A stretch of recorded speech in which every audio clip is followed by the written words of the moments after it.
How's it going, everyone, and welcome back to Rangers Rundown. They put together a win in Anaheim last night, beating the Ducks 4-1. So let's talk about it.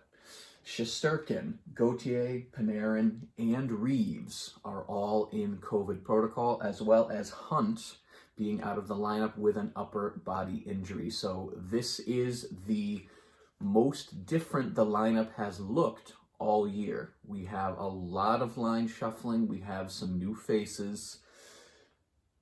And they still put together the win with Georgiev in net. So, I mean, the Ducks are a good team.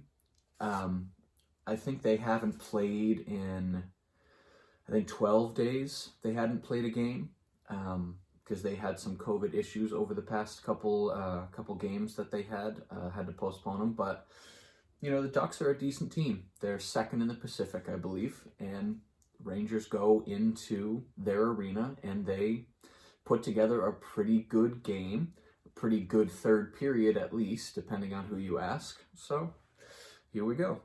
Kakko, Zibanejad, Kreider on that first line. Goudreau, Strome, Lafreniere for the second line. Then we have McKegg, Hedl, and Rooney for a third line, and our fourth line is Gettinger, Barron, and Brodzinski, who actually played pretty well considering. Lindgren, Fox, Miller, Trouba, Tenorti, Lundqvist, so Hayek out of the lineup, thank goodness, and then Georgiev in net. First period, Zibanejad has a chance 30 seconds in off of a miscue from the Ducks. 5 minutes in, second line has a chance. If they connected on the last pass of that rush, they would have scored. 6:47, Zegras takes a high sticking penalty and it ends up being a double minor. So Rangers get 4 minutes of power play time.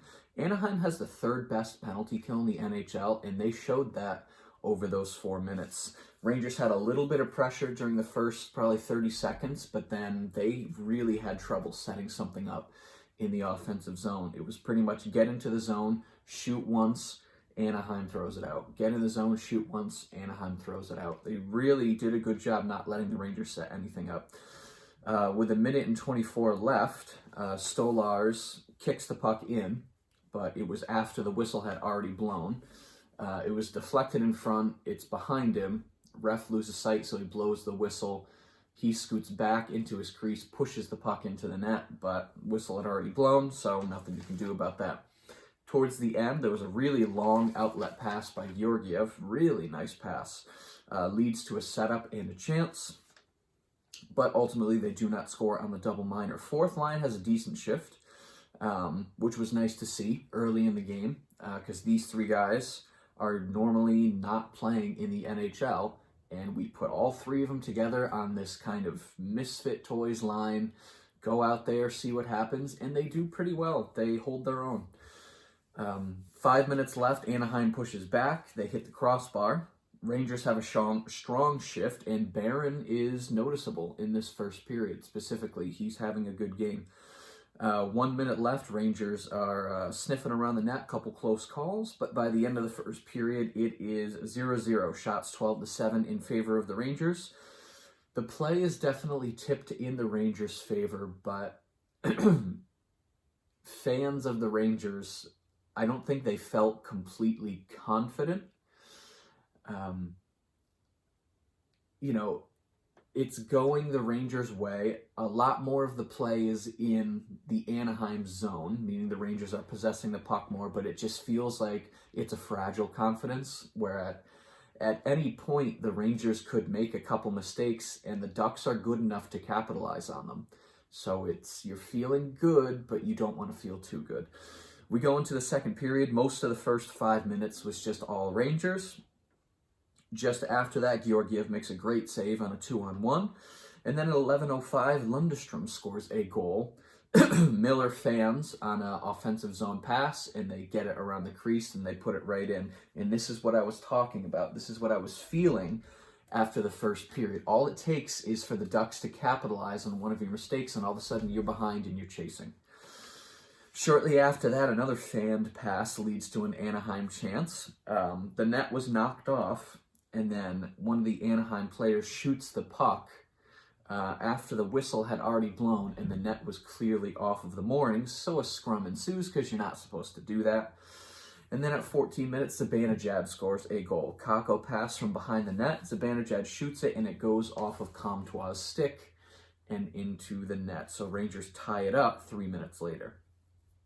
15:44, Gaudreau takes a hooking penalty. Anaheim pushing in the final stages of the period. Brodzinski, good chance in the final seconds. So again, that fourth line showing what they can do. End of the second period, shots 8-4 in favor of the Rangers, holding the Anaheim Ducks to only 4 shots in that second period. We get into the third, 1 minute and 46 seconds in. Tenorti scores a goal. It's his first of the season and his first as a Ranger. It was a point shot deflected by an Anaheim player into the net. Hedl gets an assist, his first point in 9 games. So we all know how much Hedl has been struggling lately, so I'm sure it's good for him to get on the board last night. So far, both Rangers' goals in this game have come off of Anaheim deflections. So a couple of own goals by Anaheim, but we don't mind. 7.5 minutes in, the shots are 6-0 Rangers. 8 minutes in, Silfverberg takes a tripping penalty. Rangers get shots, but really no cycling. Again, Anaheim is clearing the puck pretty much after every shot. Then at 10:02, 2 seconds after that power play ends, Lindgren scores. It was just after the power play. It was from the point. Gettinger screen, but it goes right in. And Barron gets his first NHL assist, his first career NHL assist. So good for him. Shots 15-0 halfway through this period in favor of the Rangers. At 10:50, McKegg takes a delay of game penalty. And then at 11:58, Anaheim takes a too many men penalty. So we get 53 seconds of 4-on-4, and then 1 minute and 7 seconds of a power play, which got a couple chances. Zibanejad and Kreider almost hook up for a goal shortly after that power play. 16:38, Fowler takes a hooking penalty, and then at 7:23, Lindgren takes an interference penalty, which was, you watch the replay, and I don't know. He was taken down by Silfverberg, but whatever. It's fine. 4-on-4 for 1 minute 15. Anaheim pulls the goalie to make it 6-on-4, and then they get a 45-second power play after that 4-on-4 finishes. So Anaheim is 6-on-4 for about 45 seconds. Anaheim calls a timeout before that just to rest their top players. 19:29, Lindgren scores an empty net goal, his first 2-goal NHL game. So good for him. It was right out of the penalty box. The puck is being cleared. He comes out, he just grabs it, scoots right to the net. It was perfect timing. Shots at the end of the period, 20-2 in favor of the Rangers. Half of the Rangers' shots in this game came in the third period, and they held the Ducks to 2 shots in the period. Say what you want about the first period. Rangers really put together a hell of a game after that. I wouldn't say it was the Rangers' complete game, because there were moments where you felt a little uneasy about which way this game was going to sway. If the Rangers had a fully healthy lineup, you could say that this was a pretty complete game, because it probably would have been a higher score. But considering the team that they had to put on the ice tonight, and they're away with the jet lag, I would say we can feel pretty damn good about this game, considering what happened the other night in Vegas. End of the game, shots 40-14 in favor of the Rangers. Face-offs 50%. Power play went 0 for 5. So that's one of the things you can, if you want to be negative about this game, you can. Power play 0 for 5. They are facing one of the best penalty kills in the league, but still you'd like to see them get 1 goal on the power play at least.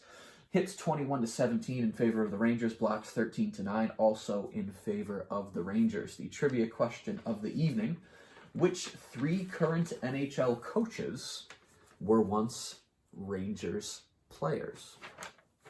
I didn't know any of them. Apparently I don't pay attention. Dallas Eakins of the Anaheim Ducks, Lindy Ruff of the New Jersey Devils, and Peter Laviolette of the Washington Capitals. So there you go. Rangers move to 23-9-4, staving off that 10th regulation loss of the season. They have broken 50 points in the season. which is phenomenal to see. If they keep putting together stretches of winning, they are very comfortably going to make the playoffs. And we're almost halfway through the season, so pretty soon we can start talking about, which playoff matchups we would want to see, which ones would probably be less favorable. Would it be in the Rangers' interest to fall into a wild card slot and play through the Atlantic Division instead of the Metropolitan? Which player are the Rangers going to try and target in a trade for that playoff push? What are they going to do with that cap space? Who are they going to target? All that fun stuff. Those are conversations we can start to seriously have very soon, and I'm looking forward to having those conversations with you. The Rangers are back in action Monday evening in Los Angeles against the Kings, starting at 10:30. So that's going to be a very late night for me, but that's all right. I love doing it. If you enjoyed this video and you'd like to see more videos like it, be sure to hit the subscribe button. Thank you so much for watching, and I will see you in the next rundown.